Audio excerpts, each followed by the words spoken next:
Wretches of the underworld. Okay, so if like you read the original Bram Stoker novel, you realize that like Dracula like just wants to move from Europe to America, and he's got to move so by moving dirt. And you're like, okay, that's not so like, it's not that scary. Like Renfield, the assistant, is a little fucking weird, you know. But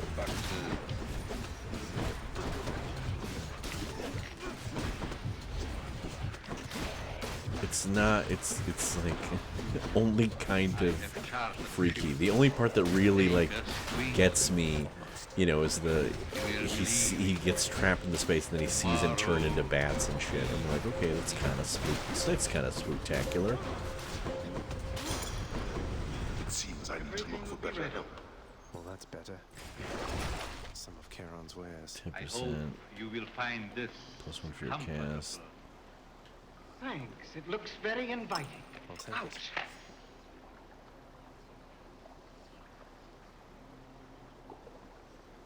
Sure.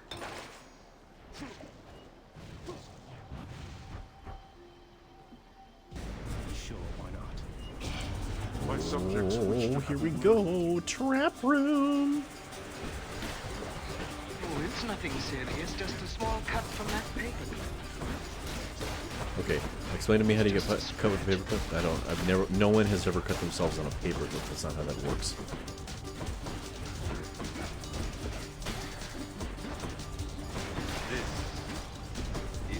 all right, bring it up. Not bad, 77. There. I hope you will like it. Sold out.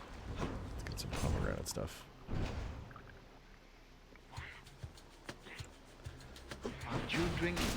You know what? I wonder if Anthony Hopkins, when he was playing Hannibal Lecter in Silence of the Lambs, if he pulled some inspiration from Bela Lugosi here, because I've been recently watching.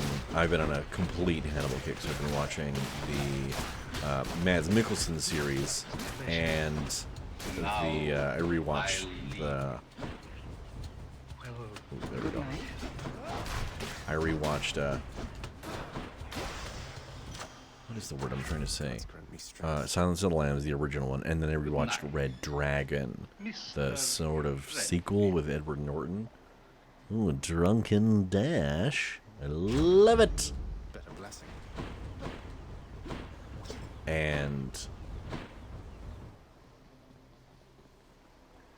in Silence of the Lambs, there's a lot of like, he pauses and his acting is extremely method. You're like, who would he have imitated? You know, not Dahmer or any other, you know, goofy series. I think he legitimately watched Dracula and fucking Bela Lugosi and pulled stuff from him, because their performances are eerily similar in many, many ways. Because you figure, you know, Dracula's like inhuman, he's a monster, etc., etc., and it's all the things that we label, you know, psychopaths with, etc.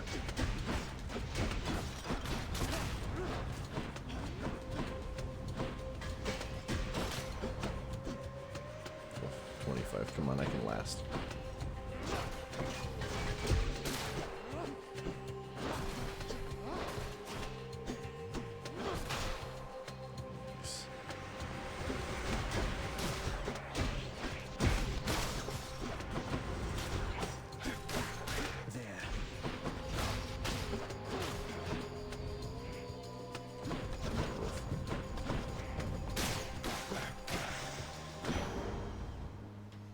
Look at the brides, they're so beautiful.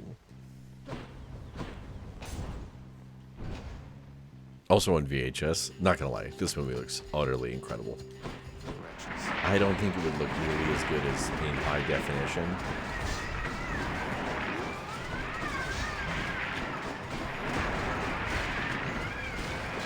Like, it's meant for this format.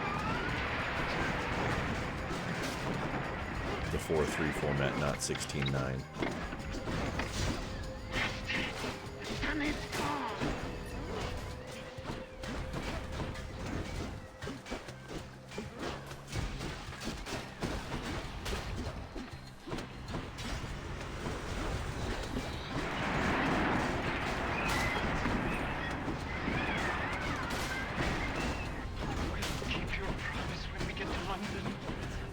You must.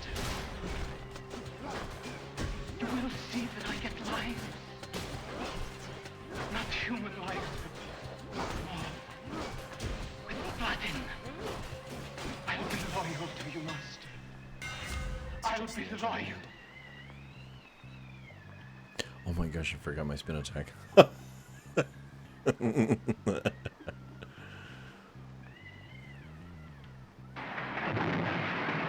He really was. Bella was something else, something special. And in a large way, we owe so much horror to him. Like, I think if he had hokey performances, like if he didn't half-ass it, I think horror probably wouldn't have taken off as well as it initially did. We probably wouldn't have had, I mean, with Universal, Dracula was the first real, like, gamble, and they spent a you know, a small fortune on filming it and putting it together and promoting it and everything and stuff like that. Yeah, Bella and Lon Chaney, like, I don't think, like, we owe the entire, like, they are the giants on which all horror stands on the shoulders of. Because they just,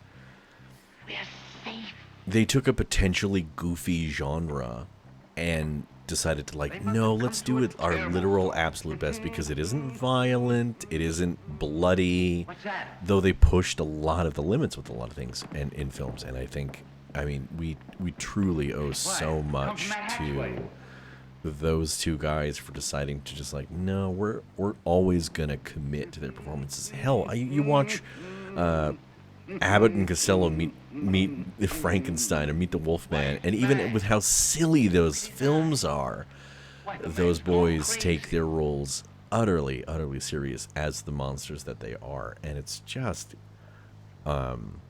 absolutely are. They legitimized the genre, and they legitimized acting in the genre as well. Like, they not only were like, okay, hey, this is a real medium that you can do in, they took it to a level of, like, no, you can do really great stuff with it. Because I think horror can be really effective when, you know, it's a lot of sound, it's a lot of visual special effects. It requires a bunch together. You figure, like, drama films don't require nearly as much